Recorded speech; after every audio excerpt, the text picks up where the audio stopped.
Assalamualaikum warahmatullahi wabarakatuh. Kembali lagi di channel Firahasa ID. Baik teman-teman, di video kali ini saya akan membagikan tutorial yaitu cara registrasi kartu Smartfren terbaru 2024. Dan di sini saya sudah memegang kartu Smartfren, ada kuota sebesar 3 GB teman-teman, dan kartu Smartfren ini masih baru dan masih segel ya. Nah, buat teman-teman yang belum tahu cara registrasi, di sini saya akan menjelaskan lebih rinci lagi cara registrasi kartu Smartfren ya teman-teman, dan format registrasinya. Nah, hal pertama yang teman-teman harus perhatikan adalah masa berlaku kartu ya saat membeli kartu tersebut teman-teman. Salah satu contoh di sini masa berlaku kartu saya sampai dengan 31 Desember 2024. Jadi kartu saya ini masih panjang masa aktifnya teman-teman. Dan selanjutnya tentunya teman-teman harus ada handphone yang bisa mengirim atau menerima SMS teman-teman, karena di sini saya akan registrasi melalui SMS ya. Dan yang ketiga, teman-teman harus siapkan kartu keluarga ya. Kalau teman-teman misalkan tidak punya kartu keluarga, bisa pinjam saudara atau teman ya, tapi ingat jangan disalahgunakan.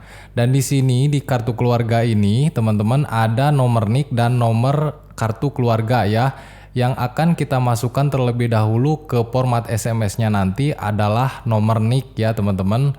Oke, di sini saya akan membuka kartunya terlebih dahulu teman-teman, dan kita akan masukkan kartu Smartfren ini ke dalam handphone. Usahakan memasukkan nomor kartu Smartfren ini teman-teman yaitu disimpan di SIM 1 ya, dan jangan ada SIM yang lain untuk sementara waktu.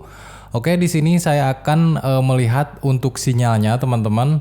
Di sini apakah sinyalnya sudah muncul, dan ternyata Smartfren ini di tempat saya bagus ya, sinyalnya langsung ada teman-teman. Nah, kalau sudah muncul seperti ini sinyalnya teman-teman, itu tandanya sudah siap kita registrasi ya. Di sini teman-teman buka aja menu SMS ya, dan tambahkan untuk SMS-nya yaitu penerima baru. Di sini teman-teman bisa memasukkan nomor tujuan untuk SMS-nya yaitu 4 kali untuk registrasi kartu.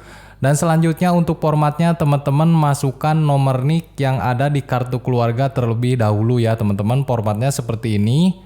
Di sini saya akan memasukkan nomor NIK terlebih dahulu teman-teman. Nah, dan di sini mohon maaf teman-teman, saya sensor ya karena nomor NIK ini privasi. Nah, kalau sudah memasukkan nomor NIK teman-teman lalu pagar ya, dan masukkan nomor kartu keluarga ya teman-teman. Kalau sudah NIK, pagar, kartu keluarga, terus pagar. Nah, pastikan lagi nomornya benar. Kalau sudah, kita tinggal kirimkan ke 4 kali, lalu tunggu balasan SMS dari 444 ya. Nah, ini teman-teman SMS-nya. Registrasi berhasil, cek nomor pulsa ya, pilih paket terbaik lebih mudah di aplikasi My Smartfren. Nah, kalau sudah ada SMS seperti ini teman-teman, tandanya kartu Smartfren ini sudah aktif, sudah bisa digunakan ya. Nah, ini SMS-nya sudah pada masuk teman-teman, bonus kuotanya ya dari 888. Baik teman-teman, itulah cara registrasi kartu Smartfren terbaru 2024 dari channel ini. Semoga konten ini bermanfaat buat teman-teman yang ingin registrasi kartu Smartfren ya. Jangan lupa seperti biasa tinggalkan like dan subscribe untuk channel ini. Mohon maaf bila ada salah kata. Saya Firahasa ID. Wassalamualaikum warahmatullahi wabarakatuh.